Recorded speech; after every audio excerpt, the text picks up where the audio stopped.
Hi you guys, it's Laurie. Welcome back to my channel. Let me tell you what happened. I saw something, just something small, and it triggered me. And here it comes, that rush of guilt, shame, that old ache that shows up out of nowhere and tries to pull you right back into your past. It grabbed my chest, twisted up my stomach, and suddenly I'm feeling weighed down by something I don't even live in anymore. But here's the difference. Now I know better because I've been walking with God. I've been studying truth. I've been sitting with the Word, and now I can tell the difference between what's real and what's just left over from who I used to be.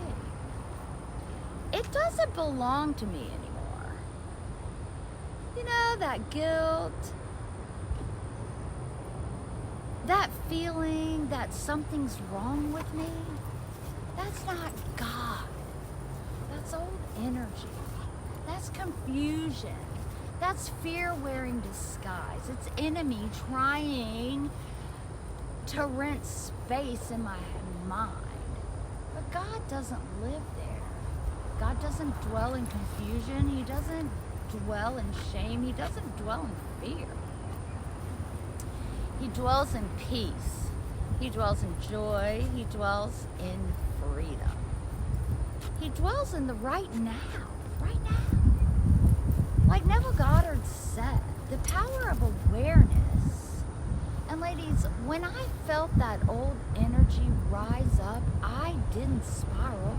I didn't beg or cry. I didn't even have to call anybody. I just became aware. I remembered who I am. I remembered where God lives. God lives in happy, God lives in joyful, and God lives in free. And that low vibration, that old heaviness that tries to sneak up on you, that's not holy. That doesn't belong to you anymore. It's not your home. It's not your identity. You're not the mistake you made. You're not a version of your mistakes. You're not your past. Let's break that word down. Mistake. It's not just a failure. It's a mistake, like in a film, a scene that didn't go the way you hoped, and you were being real. You knew better, you heard the whisper, you felt the nudge, but in that moment, ego was louder, and you chose what felt safe instead of what felt true. It wasn't that you didn't know, it's that you didn't listen. And that's where grace steps in. Because God's not here to punish you. He's not here to keep score. He's not playing footage on repeat. Right out here. He's saying, let's try that again. Florence Scovel Shinn said, every great work is first a great mistake, right? Emmett Fox taught spiritual maturity is when we finally listen to that inner voice the first time. And Neville Goddard reminds us there is no condemnation in God, only creation. So, refuse your regrets. A mistake is not your identity. You're not a failure. You're not disqualified. You're not cast out of your calling. You're evolving. And every time you choose truth, every time you tune into an awareness, every time you say, God, I hear you now, you're saying, okay, Lord, take two. And that's when the light shifts. Now listen, I grew up on Jiminy the Cricket too. Let your conscience be your guide. That's not guilt talking. That's not shame. That's God willing to say, you're okay, keep going, and you do keep going. Because here's a spiritual cue. We don't keep one foot in guilt and one foot in grace. We don't live halfway healed, halfway haunted.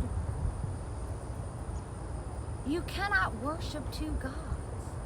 Oh, did everybody hear that? You can't serve guilt and grace. You can't hold hands with shame and still walk in faith. You can't say, God, I trust you, while still bowing to fear every time it knocks. Matthew 6:24 says, no one can serve two masters. And ladies, that applies to your inner world too. You can't carry faith in one pocket and fear in the other and expect to move forward. That's why the spiral happens. That's why the guilt grabs you, because you're trying to walk in light while dragging the dark behind you. But now you know. And once you know, you get to choose. So choose love, choose freedom, choose presence, the presence of God. Choose now. Because she is happy, she is healed, she is chosen, and she is guided, she is whole. And before she walks out that door, she puts on her armor of God, and she goes on her way. This is Love and Light Ministries. And ladies, there is no lack. All donations for the Armor of God bracelet goes out to providing resources and expand to more safe houses across the country. You're not just donating a bracelet, you're getting her out. So help her rise. God bless.